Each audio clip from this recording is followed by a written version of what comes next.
Hi friends, welcome back to my channel. Interesting వీడియోల కోసం నా ఛానల్ను సబ్స్క్రైబ్ చేసుకోండి.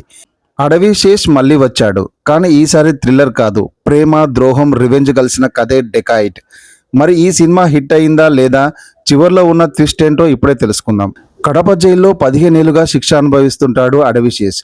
తన జీవితాన్ని నాశనం చేసింది ఎవరో కాదు, తను ప్రాణంగా ప్రేమించిన మృణాల్ ఠాకూరే. ఆమె చెప్పిన తప్పుడు సాక్ష్యం వల్లే అడవి శేష్ జైలు పాలవుతాడు. జైలు నుంచి బయటకు వచ్చిన తర్వాత అడవి శేష్ మృణాల్ ఠాగూర్ని ఎదుర్కొంటాడు.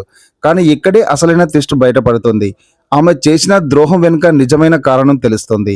ఇద్దరు కలిసి దొంగతనాల బాట ఎలా పట్టారు, ప్రేమ ఎలా క్రైమ్ గా మారింది, ఇదే అసలు సినిమాకు కోర్. ఇక పర్ఫార్మెన్స్ విషయానికి వస్తే Adivi Sesh mass and class mix అద్భుతంగా నటించాడు. జైలు సీన్స్ లో యాటిట్యూడ్, లవ్ సీన్స్ లో ఎమోషనల్ బాగా వర్కౌట్ అయ్యాయి. మృణాల్ ఠాగూర్ ఈ సినిమాకి హార్ట్ లాంటిది. ఆమె ఎమోషనల్ సీన్స్ లో నటన మనల్ని కూడా ఫీల్ అయ్యేలా చేస్తుంది.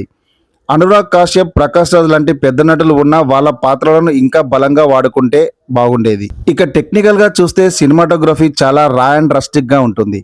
కడప బ్యాక్ డ్రాప్ చాలా నేచురల్ గా చూపించారు. బ్యాక్గ్రౌండ్ మ్యూజిక్ సీన్స్ ని మంచి ఎలివేట్ ఇచ్చింది. కన్నెపెట్టెలో రిమిక్స్ సాంగ్ ప్రత్యేకంగా ఆకట్టుకుంది. కానీ ఫస్ట్ హాఫ్ కొంచెం స్లోగా అనిపిస్తుంది. అడవి శేష్ సినిమాల్లో ఉండే రెసీ స్క్రీన్ ప్లే ఇక్కడ మిస్ అయినట్టు అనిపిస్తుంది. కొన్ని సీన్స్ లో లాజిక్ తగ్గినట్టు కూడా ఫీలింగ్ వస్తుంది. ముఖ్యంగా హాస్పిటల్ దోపిడీ సీన్స్ కొంచెం అతిగా అనిపిస్తాయి. అయితే ఈ మైనస్లన్నింటినీ క్లైమాక్స్ కవర్ చేస్తుంది. చివరి 20 నిమిషాలు మాత్రం ఎమోషన్స్ పీక్ లో ఉంటాయి. ఒక ప్రేమ కథ అనే ట్యాగ్ లైన్ కి పూర్తి న్యాయం చేసేలా ఎడిటింగ్ డిజైన్ చేశారు. మొత్తానికి మీరు అడవి శేష్ నుంచి గూఢచారి లాంటి థ్రిల్లర్ ఎక్స్పెక్ట్ చేస్తే కాస్త డిసప్పాయింట్ అవ్వచ్చు. కానీ ఒక బలమైన ఎమోషనల్ లవ్ స్టోరీని ఎంజాయ్ చేయాలనుకుంటే మాత్రం డెకాయిట్ మంచి చాయిస్.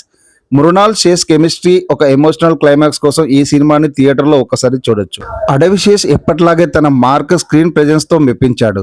ముఖ్యంగా జైలు సీన్లలో తన మాస్ యాటిట్యూడ్, లవ్ సీన్లలో ఆ క్యూట్నెస్ చాలా బాగా వర్కౌట్ అయింది. ఇక మృణాల్ ఠాగూర్ అయితే ఇది మరో సీతారామం లాంటి సినిమా అని చెప్పాలి.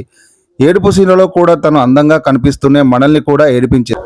డెకాయిట్ ఒక ప్రేమ కథ అనే ట్యాగ్ లైన్ కి పూర్తిగా న్యాయం చేకూర్చేలా క్లైమాక్స్ ని డిజైన్ చేశారు. ఫైనల్ గా చెప్పాలంటే దీన్ని ఒక్కసారి థియేటర్లో చూసి ఎంజాయ్ చేయొచ్చు. For more reviews subscribe my channel. జై హింద్.